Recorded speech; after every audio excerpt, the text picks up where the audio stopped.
Donald Trump will be going on CNN, something he says no other Republican presidential candidate has the guts to do. First Republic Bank has failed, and the Federal Reserve Bank accidentally admitted one of the scariest things I've heard in the last decade.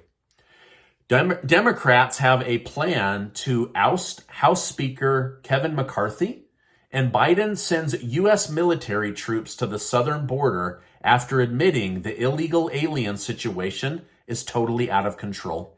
Thank you so much for liking and sharing these videos. It really helps me out, so thank you so much. I also want to thank Vessi Shoes for sponsoring today's video, and I'll tell you why I absolutely love these shoes later in this video.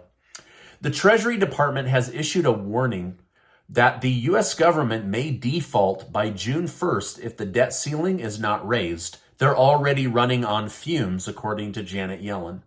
According to Democrat Representative Jeff Jackson, this could result in a severe recession, leading to the loss of millions of jobs and possibly triggering a global financial crisis.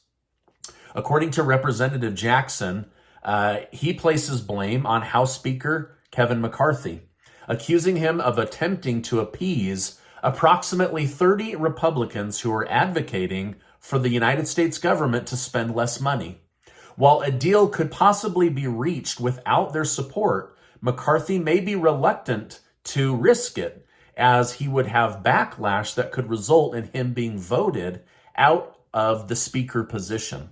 But Democrats say they have a secret plan to bypass Kevin McCarthy that would only require 5 Republicans to betray Kevin McCarthy. The plan revolves around what is known as the discharge petition. If a majority of the members sign a discharge petition, the bill could be brought directly to the floor for a vote, bypassing opposing leadership. Now, it's not really a secret plan if you just told the American public. However, at least 5 Republicans would have to betray Kevin McCarthy in order for Democrats to get their way. Republican Representative Scott Perry responded to the plan and stated, "They're not going to get any Republicans. We already passed our bill." Republican Senator Ron Johnson and Chuck Grassley have demanded Secretary of State Antony Blinken turn over records related to communication with Hunter Biden after it was found that he gave falsifiable testimony in front of Congress. Yesterday, I reported that Blinken in front of Congress had said that he did not email Hunter Biden. However, new facts are coming out that he did, in fact, have significant communication with the president's son. Now, Senator Ron Johnson stated the American people deserve to know what happened leading up to the 2020 presidential election. Now, in 2020, former President Donald Trump departed abruptly from the set of 60 Minutes and has since refrained from making public appearances or giving interviews on any network other than Fox News. However, this is not going to get him to the White House. Trump is set to appear on CNN's town hall event next week. Trump appears to be gearing up to surface on all areas of social media and the news as he prepares to take back the White House in 2024. Now, he's hoping to convince Democrats or independents that he is the right guy to heal the country, to bring down the price of gas, to lower interest rates, and to avoid World War III. So we'll see how he does on CNN next week. I'll make sure to cover that story. Despite President Biden's pro-migrant policy, he will be sending 1,500 U.S. military troops to the southern border to deal with the coming surge that will coincide with the end of Title 42. They're expecting tens of thousands of people to rush the border, not monthly, but daily. Now, Customs and Border Protection, CPB, will no longer be authorized to expel people based on COVID-related things. They'll have to process them despite whether they're seeking asylum or whether they are an unaccompanied minor. So basically, people are going to be flooding into the country. Then they will be provided with a lawyer paid for by the American taxpayer. All right, now I have a lot more to share with you, including one of the scariest things I've heard from the Federal Reserve Bank in the last decade regarding bank failures, and you have to stick around to listen to that. But first, let me tell you about Vessi shoes. They are today's video sponsor. I want to thank today's video sponsor, Vessi Shoes. Have you heard of Vessi Shoes? If you haven't, you'll be glad you watched my show today. Vessi Shoes are 100% waterproof. Not water resistant, but waterproof. I've been wearing Vessi shoes for over 3 years now and own several pairs. They're my favorite shoes for spending time outdoors because they're comfortable, waterproof, and easy to clean. Recently, I had a work meeting in California, so I decided to take my family to Disneyland. Sadly, the weather forecast showed that it would be heavy rain all week, so our entire family got a new pair of Vessis so we could enjoy the trip. While others exited the park, we kept right on making family memories. In fact, my kids went above and beyond testing the waterproof features of these shoes, and my wife and I got funny looks from other parents. We had a great time, and our socks and feet stayed dry. We could stay all day even though it was raining, and even though we got wet on Splash Mountain, our feet and our shoes stayed completely dry. So if you want super comfortable shoes that slip on with ease and will keep your socks clean and dry, then go check out Vessi's right now. Vessi has even agreed to give viewers of my YouTube community 15% off your next purchase, plus free shipping in select countries. You're going to absolutely love Vessi shoes, just like I do. Thank you, Vessi, for sponsoring today's video. Now let's get back to today's news update. Vessi shoes really are amazing, and I love that they're 100% waterproof. All right, now Wall Street had a freak out today with First Republic Bank failing and going under. They were forced to be purchased by Chase Bank with the blessing and the support of the federal government. Failing banks make everyone uneasy. It hurts small community banks by having all these deposits pulled out and people rushing into the big five banks.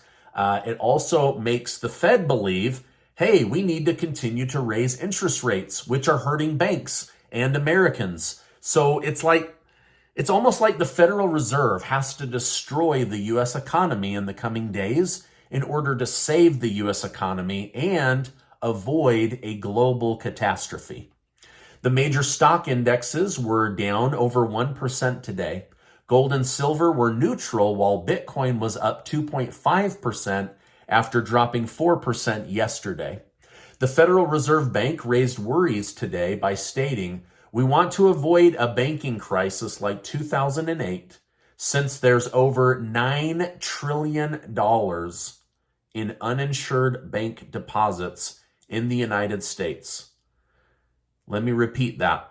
We don't want another banking crisis since there are over $9 trillion in uninsured bank deposits in the United States. Now, this is one of the scariest things that I've read or shared in the last 15 years. Basically, what they're saying is the FDIC does not have the money to cover American bank deposits by $9 trillion if banks were to begin the domino effect of collapsing and failing. Speaking of collapsing and failing, Bud Light continues to face backlash as beer sales have dropped 26% since their media campaign with the I don't even know the guy's name. I don't follow it. Anyway, the Budweiser is trying to give away pallets and pallets of free beer to bar owners and distributors absolutely free, and they're still refusing the beer. They're refusing free beer. It's absolutely crazy. Dylan Mulvaney, that's the name. Sorry, I had a brain fart there. Can you say brain fart? Oh, well, I just did. All right, now, according to independent news outlets, Medusa, Russia is backtracking their propaganda claiming Ukraine will be utterly defeated. Now, according to Medusa, sources close to Russia's Kremlin claimed that they want to reset the Russian people's expectation so a partial defeat won't be seen as embarrassing. It'll just be part of ending the war. So these sources were quoted saying, if the offensive is unsuccessful, it will be possible to still say the army of Russia skillfully fended off an attack that was superior in power, making the victory that much more impressive. So basically, Russia is trying to, although they're winning in many areas, if Ukraine and NATO make this massive spring offensive like we've been hearing about for a month, then Russia is starting to prepare their people. They're trying to soften the blow just in case the attack within Russia is monumental. Now, Germany is begging Ukraine not to attack Russia within the country of Russia. They're saying, listen, continue to fight them, block them from coming into the country, but do not cross over into Russia and do not attack Moscow, or else this entire thing is going to spin out of control into World War III. So the Chancellor of Germany is begging Volodymyr Zelensky and Ukrainian generals and the Ukrainian army to keep the fight within Ukraine and to not cross into Russia. Kind of interesting. What do you think about that? Is that the right move? Or is that just being gutless? Or is that wisdom? Let me know your thoughts down below.